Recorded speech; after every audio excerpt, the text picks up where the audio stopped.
I wish I had known some things many years ago that I didn't learn until it was much, much later in our life. The tongue is a powerful, powerful thing. And it's also one of the most difficult things to control. And I've got some couple things or review, but I want to go through some scripture and show you just how important this little thing that we have in our mouth really is. Now, we looked last week at a rudder on a ship, and I was reminded that some rudders are 10, 15 feet, and they weigh a ton. But when you compare that to the overall ship, it's still very, very small. That's what, James said last week. We put bits in the horse's mouth. We put the ships. They are turned about by a small helm. And it is small, even on the biggest cruise liners. The rudder is very small compared to the overall ship. Doesn't mean it's 2 feet tall, but by comparison, it's very, very small. I remember growing up, and I don't know if it's true or not, down south it could have been, but this lady came forward one Sunday and she had a problem with gossip. And so she came forward and told the pastor they had an altar down front. Some of you may remember the old altars. They had an altar down front. And she came forward and said, "Preacher, I want to lay my tongue on the altar." And he said, "Well, it's only 6 foot long altar, but we'll lay as much as we can." Nobody's tongue is that big. I actually did some research. The average man's tongue is 3.3 inches. The average lady's tongue is 3.1 inches. And I immediately began thinking, why is the lady's tongue smaller than the man's tongue? I came up with an idea, but I'd like to hear some of your ideas before I give you mine, because my wife is already saying I'm in trouble. I like that one. What'd you come up with, Dave?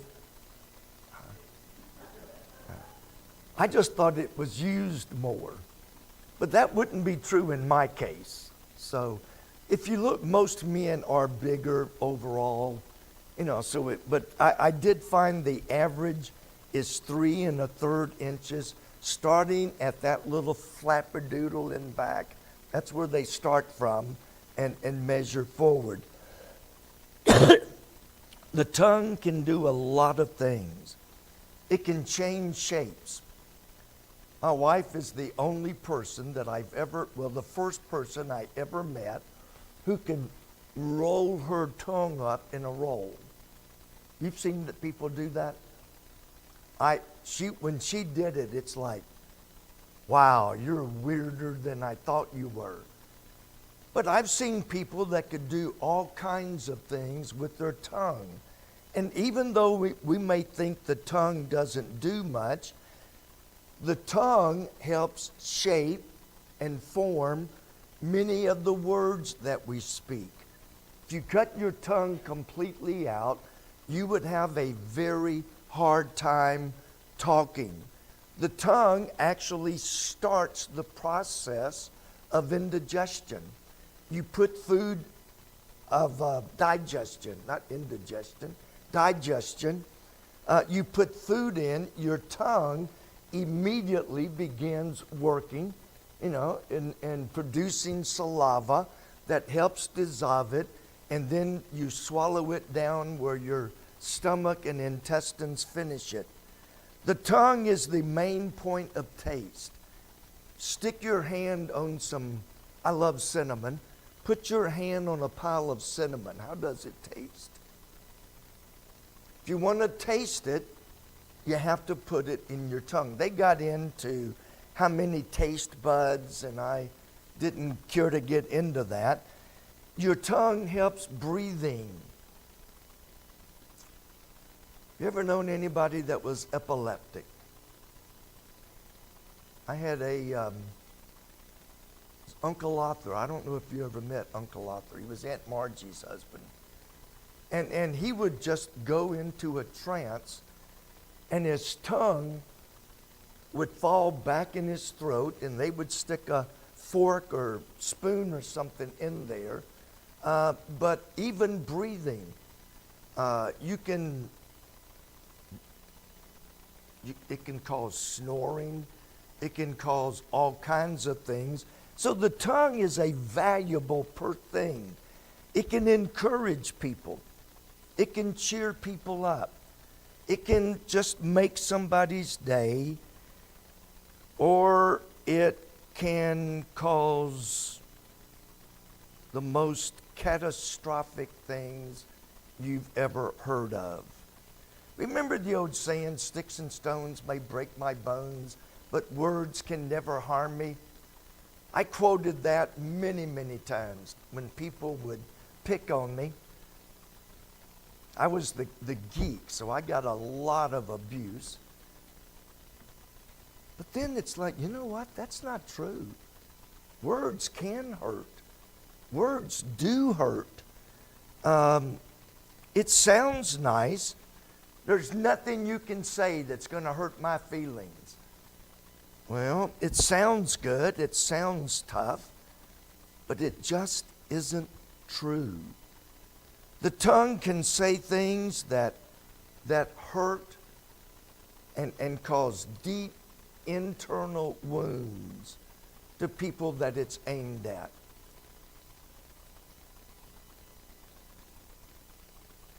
I've learned this especially working with young people.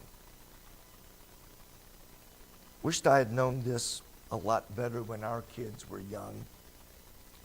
Because, you know, they always say the first kid is going to be perfect. The second kid, okay, you've given up on perfection, you know, but they're still going to be good. By the time you get to 3, 4, 5, 6, you know, the first kid, nobody can hold it. Nope, you know, you might get germs. And so by the 5th and 6th, it's like, here, take the kid. I don't care.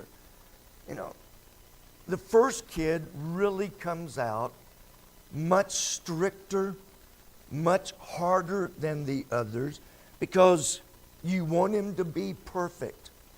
And so you say, I've read as much as 10 times, 10 negative things for every positive thing. It's like, well, yeah, you did a good job, but you missed a spot.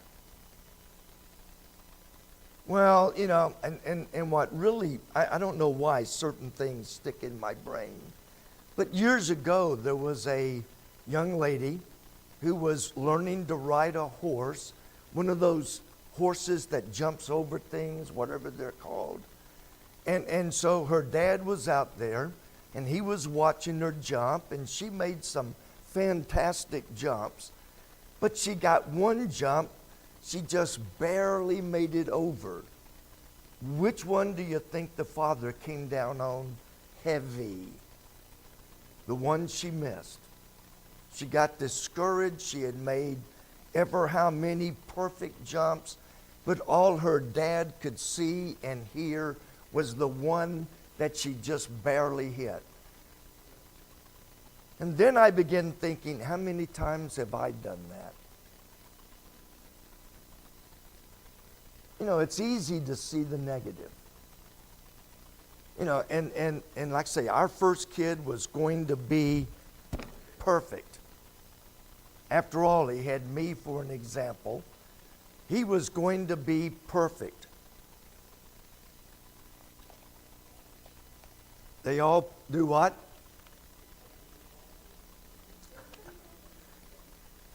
You know, he could play ball, and all of our kids were in sports. But he could play basketball and do perfect, shoot a three-pointer and miss, and that's the only thing I saw. You miss the one shot. He could play baseball. He could have a 500 batting average. But what do we see? The 500 that he missed.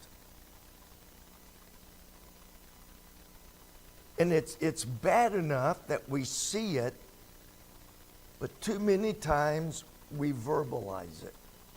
You criticize a kid and criticize a kid and criticize a kid and criticize a kid and keep criticizing and keep criticizing, and eventually the kid's just going to give up. I have a cousin, actually very attractive lady, but she never got any encouragement at home. She married the first guy that came along that would have her. Turned out to be an absolute dud. I mean, he was worse than a dud. And it's like, why did you marry him? Because I was told I was so ugly, I would never get anybody better looking. And they're still married. I give her credit. Their son is about 40 years old. They're still married, but she is miserable and has been ever since she married. I know another lady, beautiful lady. She's big, she's tall, she's got big bones. She's not fat by any means. She is not fat. But her dad told her whole life, you're so fat, you're never going to get a guy. Well, she's probably, 6'1", 6'2". So she's going to weigh more than 5'6". But her dad told her, you're just ugly. You're never going to amount to anything. In that case, I know the husband. God gave her a wonderful husband who spent years telling her how beautiful she is, how precious she is. And we saw them not long ago, we saw them out, and her attitude has totally changed. She no longer sees herself as ugly and fat.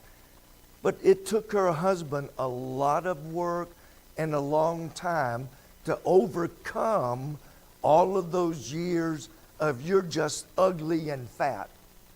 The words we speak can help someone or discourage someone. I've had to learn, and you probably, you didn't know me in the early days.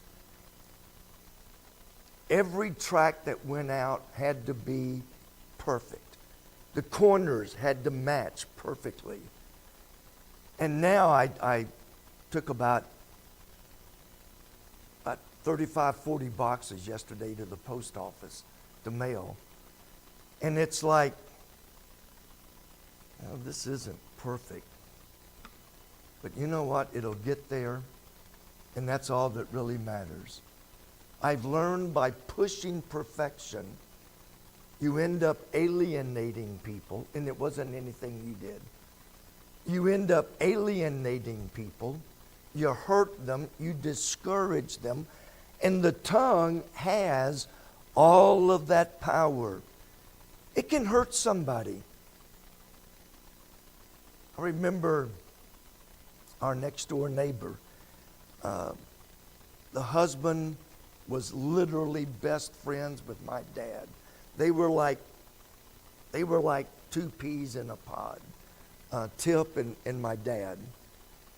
And this was back before glasses were popular.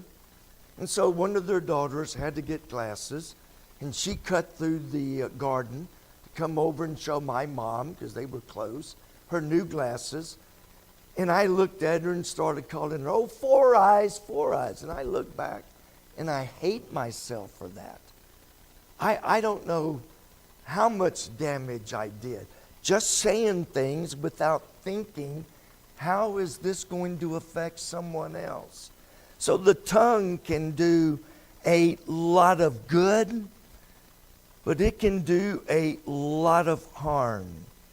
With our grandkids, I'm trying to be much better than I was with our kids. If they do something, it's like you find the one thing they did right, and you compliment them on what they did right rather than everything they did wrong. But it's also true of adults. I've said it, it's nothing new. I really appreciate and like an honest compliment occasionally. You know, I compliment my wife's cooking, even if it did come out of the microwave. You know, wow, honey, you set that microwave just perfect, honey. We all, nobody likes to be torn down and run down all the time. We all like that little word of encouragement. We all like to think, you know, other than UK, I really like that shirt. Other than UK. You know, and then there's the backhanded compliment. You know, and Bernice, you're not wearing necklaces or anything. Okay. Nobody's wearing a necklace. You know, it's like, oh, that necklace is really, my mother had just one just like that.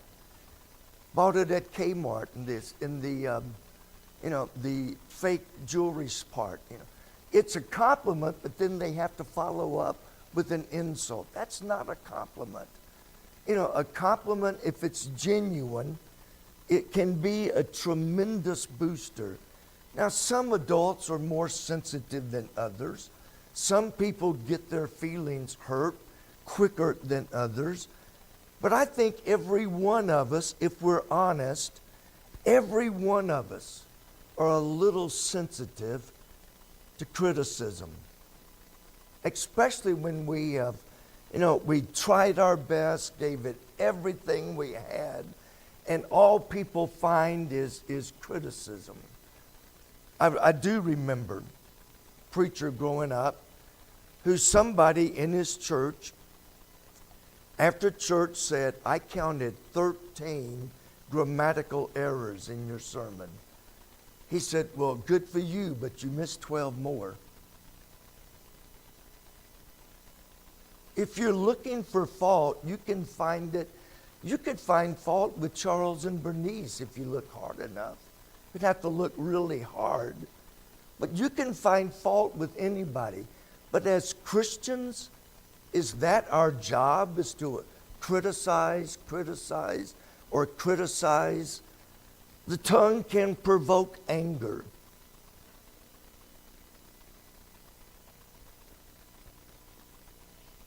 But it can also be used to provoke unto love and good works. Paul said, not forsaking the assembling of ourselves together, but exhorting one another. Exhorting, encouraging, lifting up. We live in some terrible times. I was talking to a lady this week, and it's like, oh, do you watch the news? I said, I used to. I quit because it was not good for my blood pressure. It was not good for my heart. You know, I found myself getting angry. But we're not to provoke to that. Hebrews, let us consider one another and provoke unto love and good works. Use my tongue to encourage people, to provoke them to love and good works. And you're not going to get that by always criticizing. Biblical admonitions.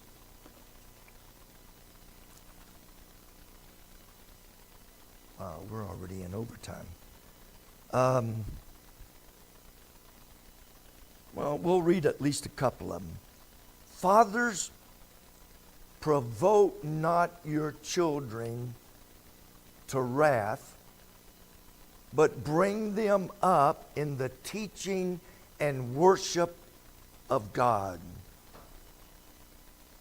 I'm afraid that many times, and I know I did, we provoke people to wrath by our nitpicking, by our belittling, by our constant criticism, whether it be the pastor or someone else in church. If you want to find fault with me, it won't take you, what, a nanosecond? With children, you do not provoke them to wrath. How do you do that? By yelling at everything they do. I told you to stop! You do that one more time. And I've noticed every time, would you stop? Stop. I said stop. If you don't stop, it just gets louder and louder. You know what that's doing? That's several things. It's teaching the kid you don't mean what you say. Well, your mom said you better do that. She doesn't mean anything. She just says it.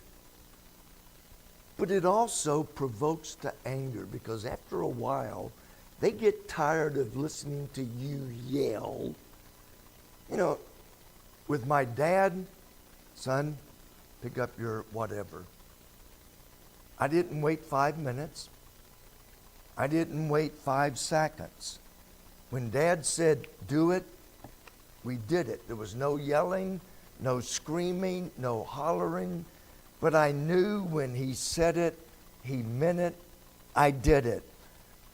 Don't provoke them to wrath. Colossians, fathers, provoke not your children to anger, lest they be discouraged. If you can never do anything right, everything you do is wrong, what does that do for your motivation? There are times when you have to point out wrong. My wife will never forgive me for this. Nathaniel had just turned 16, got his driver's permit. We had gone to Florida, and we were coming back. It's on the interstate. Nathaniel, would you like to drive? Well, I wasn't paying a whole lot of attention, because next thing we know, we're in Nashville, Tennessee, with road construction everywhere, the road going in, the road going out. Traffic at 12 o'clock at night was like 5 o'clock traffic in Cincinnati, bumper to bumper.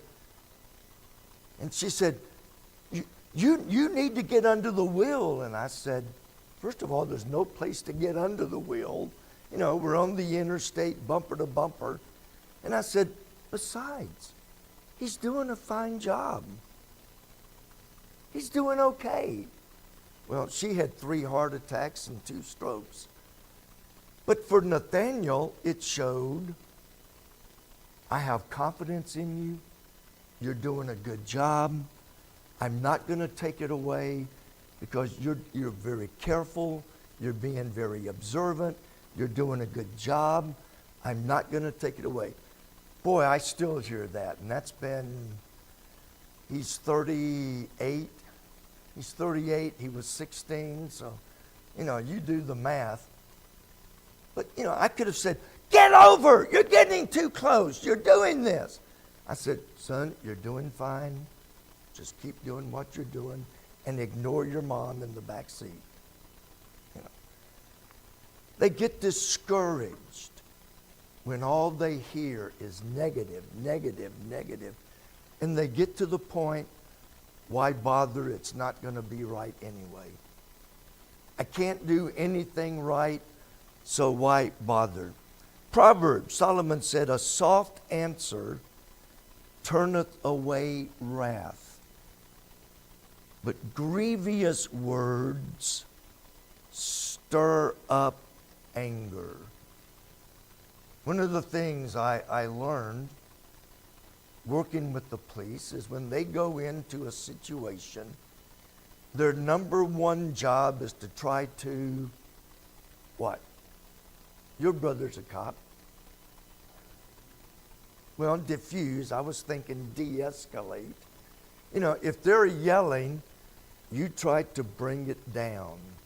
You try to bring it down so we can talk calmly.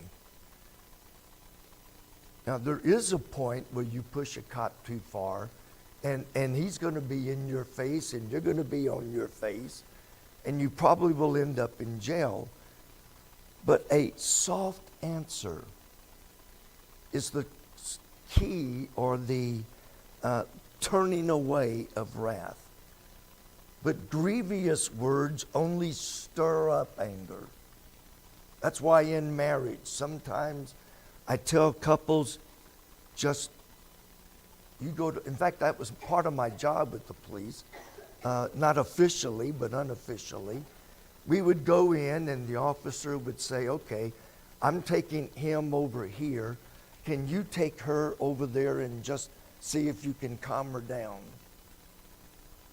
Because what they did is he would say something, she would have to outdo it, then he would have to outdo her.